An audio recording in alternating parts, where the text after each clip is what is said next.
মকর রাশির সাপ্তাহিক রাশিফল ১৯শে ফেব্রুয়ারি থেকে ২৫শে ফেব্রুয়ারি ২০২৪।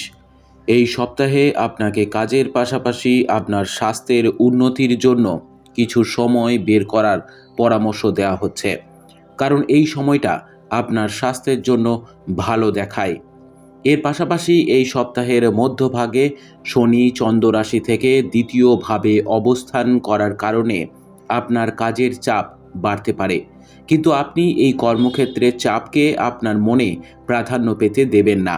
এই সপ্তাহে আপনাকে অ্যালকোহল এবং সিগারেটের মতো জিনিসগুলিতে আপনার অর্থ ব্যয় করা থেকে এড়াতে হবে, অন্যথায় এটি করা শুধুমাত্র আপনার স্বাস্থ্যের পক্ষে ক্ষতিকর হবে না, তবে এটি আপনার আর্থিক অবস্থারও অবনতি ঘটাবে।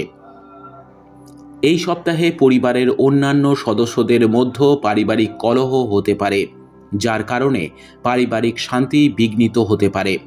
যাই হোক, এই সময়ে আপনাকে অন্যের বিষয়ে হস্তক্ষেপ এড়াতে পরামর্শ দেওয়া হচ্ছে, অন্যথায় আপনি তাদের বিবাদেও জড়িয়ে পড়তে পারেন।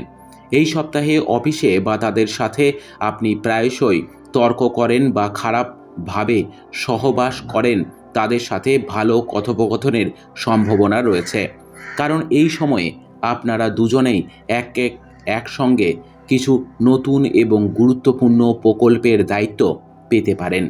ফলস্বরূপ এই সময়ে আপনাদের উভয়কে একে অপরের উপর ক্ষোভ এবং অভিযোগ ভুলে একই লক্ষ্যে অর্জনের দিকে কাজ করতে দেখা যাবে। এই সপ্তাহে শিক্ষার্থীদের তাদের বই বা তাদের শিক্ষা সম্পর্কিত নোটগুলি একটি সঠিক এবং নিরাপদ জায়গায় রাখতে হবে, কারণ সম্ভাবনা রয়েছে যে আপনি তাড়াহুড়ো করে সেগুলিকে এমন কোনো জায়গায় রাখবেন যা খুঁজে পেতে আপনার জন্য সমস্যা হতে পারে। উপায়: শনিবারের দিন শনি গ্রহের জন্য যজ্ঞ করুন। আপনার সপ্তাহটি খুব ভালো কাটুক।